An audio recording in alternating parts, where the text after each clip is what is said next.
Today on Christian World News, captive in Iran. 2 young women arrested and jailed in the country's worst prison.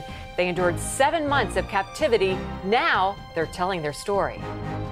Plus, faith and forgiveness. After a deadly attack nearly took their son's life, these parents say they forgive his attacker. And the fight for the family. France becomes Europe's latest battleground over gay marriage.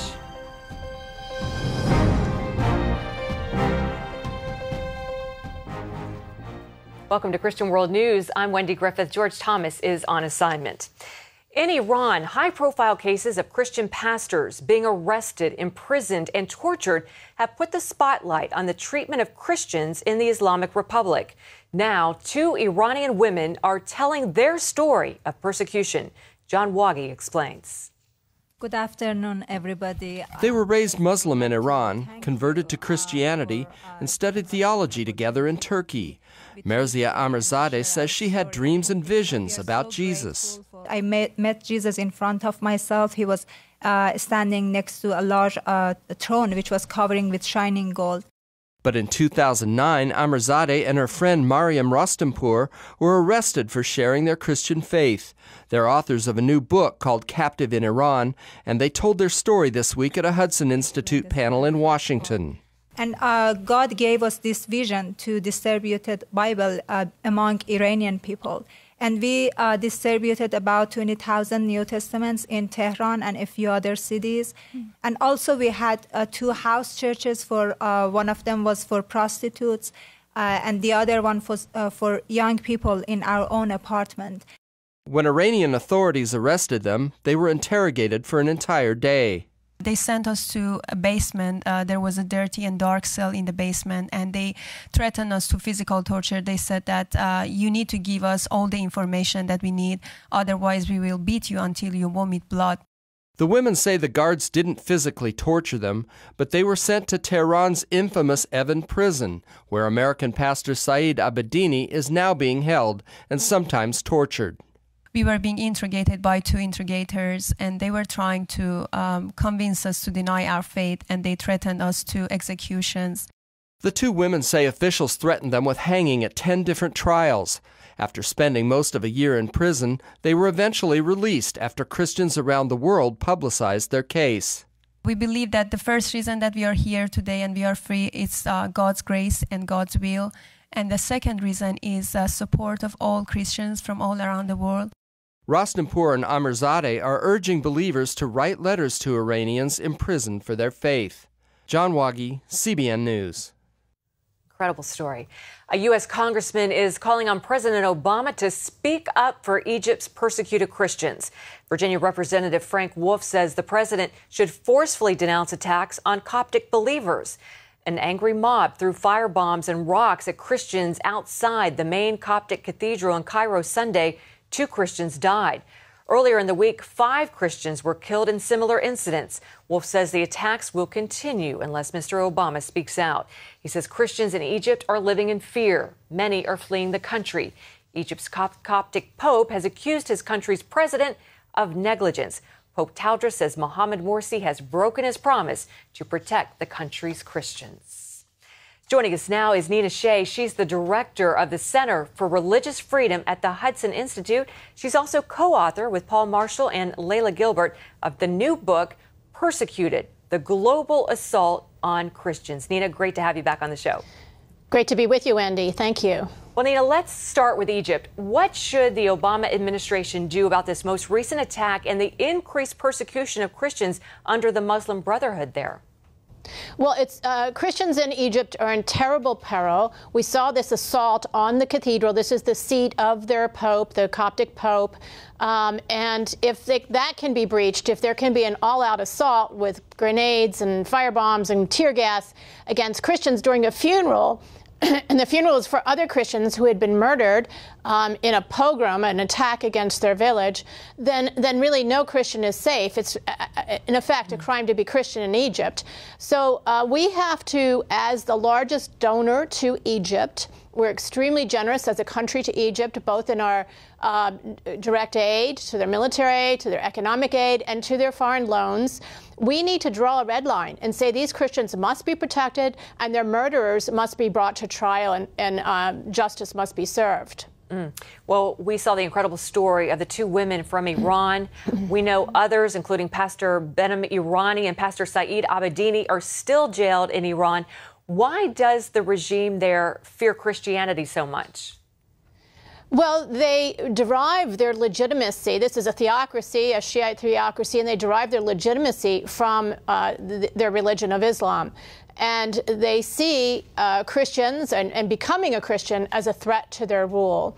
The Grand Ayatollah, of course, has started Iran, and Ayatollahs still rule. There's clerical rule there. So they see this as a very deep threat. They fear Christianity, and there's, frankly, seems to be quite a bit of sympathy there for Christianity among the people. Yeah, miraculously, those two Iranian women that we saw earlier in the show that you featured as well at the Hudson Institute were freed after a year. Saeed Abedini still in jail. What can be done to help free these Christians that are in prison? Yeah, the women from Iran's story was just so uplifting and inspiring on so many levels, and particularly because it taught us, it confirmed for us that we can do something. We can help. We can help with our prayers. We can help by writing, by becoming more informed about these cases, and by writing to our members of Congress and to the prisoners themselves around the world. And we have established a new website to make this easier. It's called persecutionreport.org. It's an aggregator site that links to the top stories of the day and of the week in the area of religious persecution all around the world. Okay, persecutionreport.org. Be sure to go there. And in your book, Nina, Persecuted, you say that Christians are the most persecuted group in the world. It happens in different cultures and political systems. Why is it, or what is it, rather, about Christianity that draws so much opposition? Well, I think it's various nations' inability to live with the religious other. These are Christian minorities around the world. Christians believe in the Great Commission of spreading the faith, of sharing the faith. And so, and this is done peacefully. And, you know, people in China are embracing Christianity by the millions. But there's persecution because the governments see it as a threat. And it's extremely tragic, and it's extremely tragic that we're not more conscious of this in the Free West. Yeah, I was just going to say that Christians here in the U.S. And all over the West are largely unaware of this phenomenon, and in a way we can be thankful for that. But of course we need to learn more. So those who want to learn more about the persecuted church can go to your new website. That's persecutionreport.org. Nina Shea, thanks so much for joining us. Thank you. 5 years ago, a Messianic Jewish boy in Israel almost died in a series of attacks that attracted worldwide attention. This week, an Israeli court sentenced American-born Jack Titel on a number of charges for his role in those attacks. An amazing part of the story, though, deals with the forgiving spirit of the boy's parents. Jack Titel walked into the Jerusalem courtroom unrepentant. He said he had no regrets. The judge responded with 2 life sentences in 2 murder cases and an additional 30 years for other crimes. We hope that this heavy punishment will deter any others who may think of doing any kind of terror activities or participating in such. Titel's reign of terror included killing 2 Arabs and sending a bomb to the house of Messianic pastors David and Leah Ortiz. The explosion nearly killed then 15-year-old Ami Ortiz. Miraculously, he survived. At one point, Titel claimed he did God's will, but during sentencing, the judge said his holy work had become dust under his feet and that his actions contradicted the values of the Jewish state. Part of his mission included eradicating Jews who believe Jesus is the Jewish Messiah from Israel. Ironically, his actions spread the news of those Messianic Jews throughout the country. The Lord has, in His mercy, has chosen us to suffer for His name's sake, that His name should be lifted up. But that's the only thing we can take with us, only Jesus. Leah Ortiz says from the very beginning, God told her to pray for the man who tried to kill her son. He gave me his love for Jack Tytell. I didn't know who Jack Tytell was, but he gave me the love of God and told me to pray for the person that did this and to pray for his salvation. Have you and David and Ami and the family forgiven Jack? All of us had to from the very beginning. Otherwise, we would have been prisoners along with him. We would have been destroyed. We wouldn't have been able to receive any kind of healing in our lives whatsoever. Yet they credit the prayers of believers from around the world. It was their prayers that were able to lift us up and keep us afloat. Without the prayers, we wouldn't be able to do it. I have never known the Lord as Emmanuel as I have through this situation. He has stayed so close to us. We have experienced the body of Christ around the world in a way that is unbelievable. David and Leah Ortiz express relief at the verdict, grateful Tytell cannot harm other families, and hope one day to visit him in jail to share God's love. Chris Mitchell, CBN News, Jerusalem. Thanks, Chris. Coming up, they called her the Iron Lady, how Margaret Thatcher's faith strengthened her political philosophy. From CBN. Broken Eardrum is playing at the Civic tonight. And you'll just have to miss it. This is so incredibly unfair. A special story of love and sacrifice. Joy, Mom comes up with something. Christopher Quantum, you and I are going to discuss your attitude right this minute. Superbook. No. Join the Superbook DVD Club and get Superbook's newest episode, He is Risen. Plus 2 copies to share with others. All for your gift of $25. They have arrested Jesus, the Messiah. Do you not know that I have the power to crucify you? No! Please! You can't! They've taken him to Golgotha. We must hurry. Mary is about to lose her son. The worst thing any mother could face. I am not leaving her. Superbook. It's an amazing way to build a strong spiritual foundation in the children you love. Mary, who are you looking for? I've seen him! He is alive! Superbook. He is Risen. Available now. It's a question each one of us must face. It's the most important decision you'll ever make. Where will you spend eternity?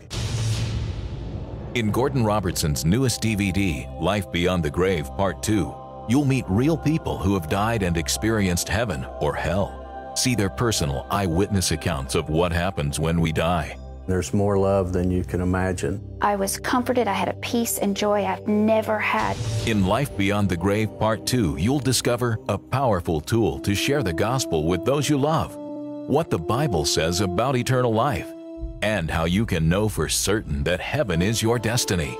I was absolutely overwhelmed by this sensation of being home. You can have the assurance that when you die and are absent from your body, you'll be present with Jesus for all eternity. The United Kingdom and the world are remembering the legacy of former British Prime Minister Margaret Thatcher. The Iron Lady died of a stroke at the age of 87 this week. As Mark Martin tells us, she not only was a political titan, she was a cultural icon. It was said that Margaret Thatcher returned the great to Great Britain. She burst onto the political scene at the age of 34, the youngest woman ever elected to Parliament. In 1979, Thatcher swept the Conservative Party into power and became the first woman prime minister. Her political and economic philosophies were steadfast anti-communism, self-reliance, and free markets, unfashionable ideas at the time. I presume this is to enable us to sweep Britain clean of socialism. Former Anglican Archbishop George Carey knew her well. She was a fabulous person, very convicted about what she thought was right for the country. She polarized public opinion. But in the end, we'll look back on her particular history and to say that actually woke us up. And we are the stronger for her leadership at that particular time. Her Christian faith was embodied in her political beliefs and the policies she pursued. She famously quoted from St. Francis of Assisi's prayer of peace before taking over as prime minister. Where there is discord, may we bring harmony. Where there is error, may we bring truth.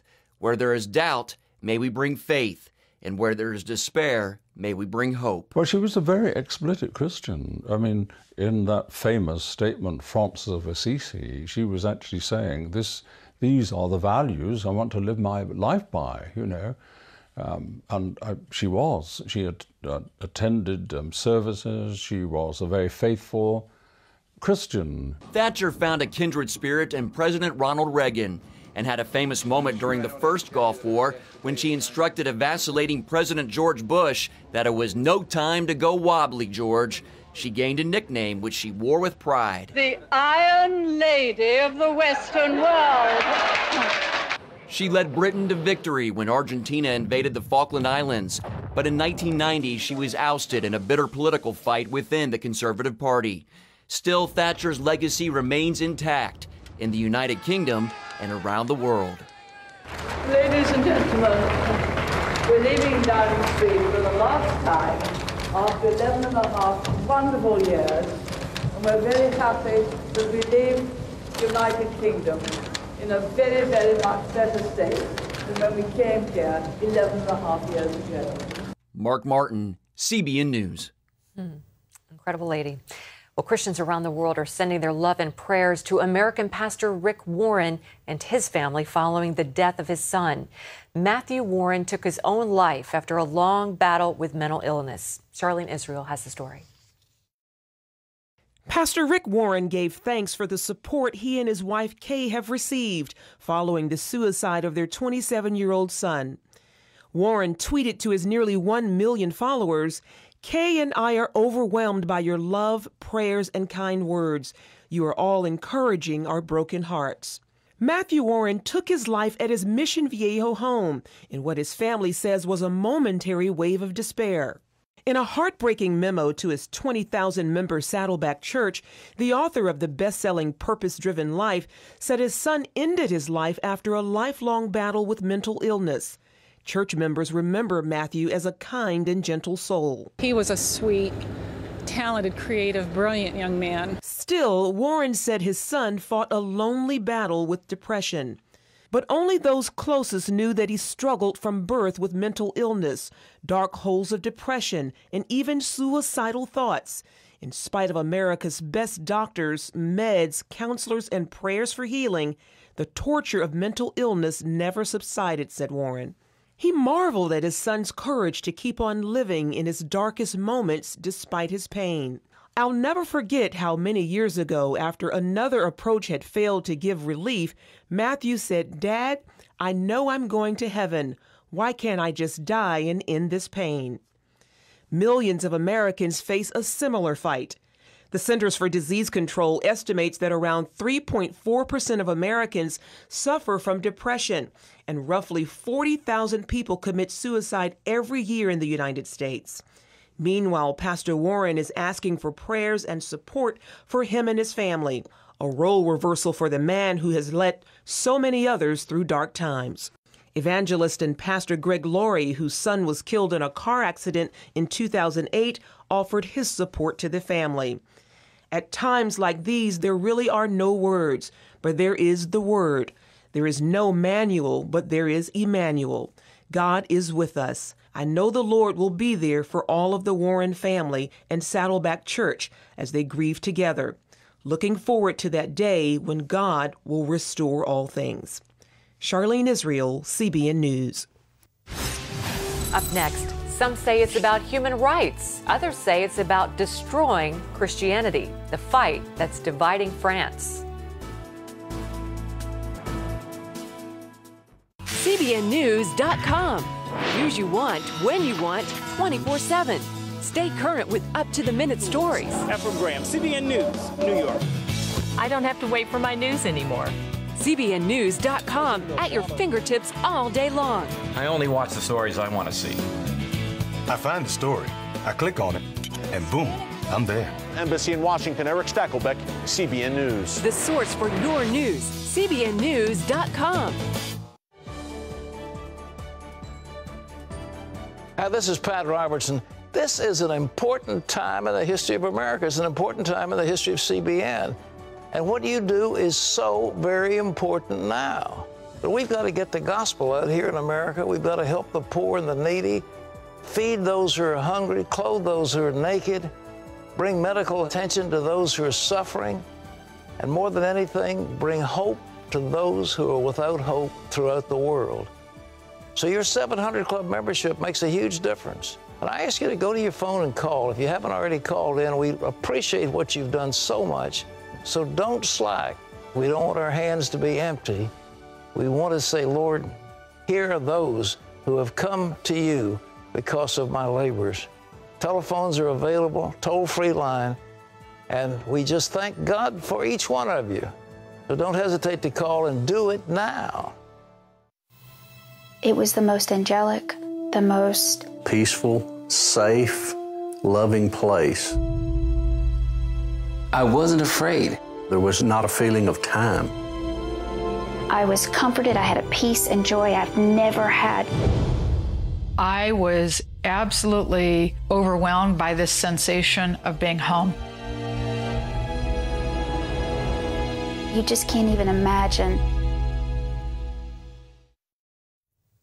Uruguay is now the third country in the Americas to legalize gay marriage. 71 out of 92 members of the county's Chamber of Deputies voted in favor of the measure. It's called the Marriage Equality Project. One provision of the law will allow gay couples to come to the South American country just to marry. Uruguay's president is expected to put it into effect before the end of this month. Canada and Argentina are the only other two countries in the Americas where gay marriage is legal. Well, France appears to be the next nation looking to legalize gay marriage. Despite objections from the church and even homosexual groups, the socialist government is pushing its agenda to redefine the family. Dale Hurd reports from Paris. In the streets of Paris, Christians kneel and pray, asking God to deliver France from a same-sex marriage bill they believe amounts to a new French Revolution. Certain to become law, it would not only grant homosexuals the right to marry, but the right of same-sex couples to adopt children. Same-sex marriage has been legalized in 12 nations so far, most of them in the Western world, and it's been partially legalized in an additional 3 nations, including the United States. France will be next. All we're asking for is to have the same rights as everybody, the right to get married or not. I've been with my boyfriend for the last 20 years. We have a very normal life. We have the same rights as straight people have. We pay our taxes. We are raising a little girl the best we can. The socialist government of François Hollande will essentially destroy and then redefine the traditional institution of marriage for the benefit of a relatively tiny part of the population. As is the case in most Western nations, homosexuals account for less than 5% of the population in France. Some opponents of France's same-sex marriage law see it as a cynical ploy by a socialist government to use what's billed as a human rights issue to destroy the traditional family and Christianity. Alana Scotta is president of the Catholic organization Civitas. It's obvious that the government has declared war on Christianity. Marriage is between a man and a woman. If today we decide that marriage is for gays, tomorrow we will have polygamy. Antoine Renard, president of the Associations of French Catholic Families, says the Hollande government is using children to carry out its social revolution. For example, the Minister of Education said in writing that has been sent to all education directors that the government is committed to use the young people to change the mentalities. Can you imagine? It's almost a war declaration. Use our children to change our minds. Sounds like social revolution. Exactly. But not all oppose the same-sex marriage law for religious reasons. A widely held view among atheists is that it is unnatural and will hurt children. Opposition to France's gay marriage law has brought together a fascinating coalition of Christians, atheists, and homosexuals. Emmanuel Ducamp is with the gay group Homovox. He says the bill goes too far.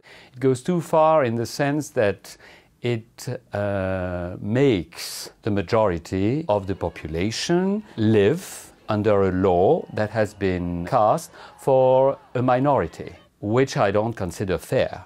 We have 2 parents of different sex, wherever we are heterosexual or we are homosexual.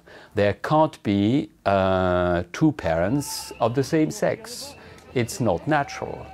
Protesters gathered in Paris last week to stand against anti-homosexual violence after a gay man was severely beaten when he and his boyfriend were walking through an immigrant section of Paris.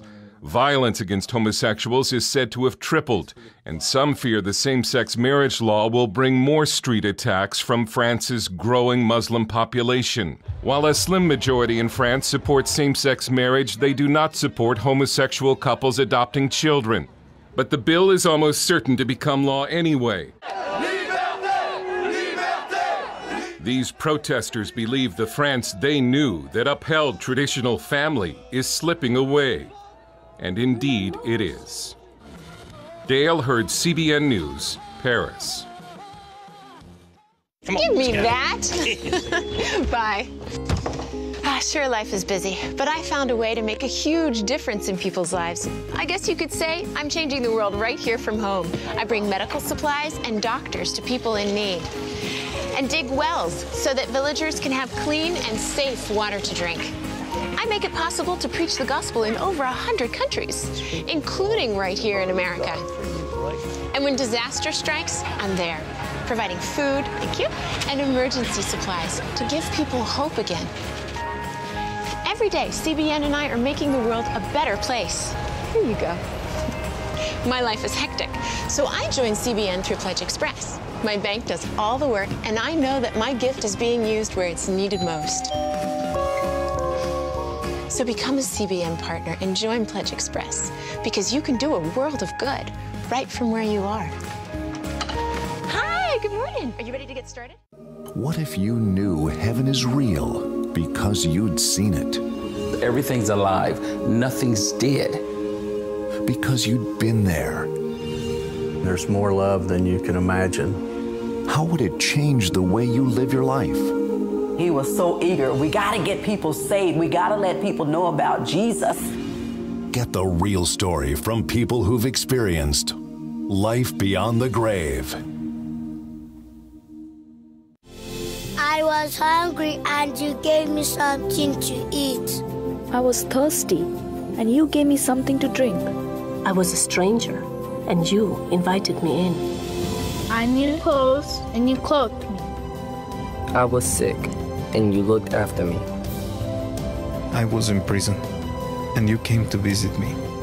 Your giving makes it all possible. Call and join the 700 Club today.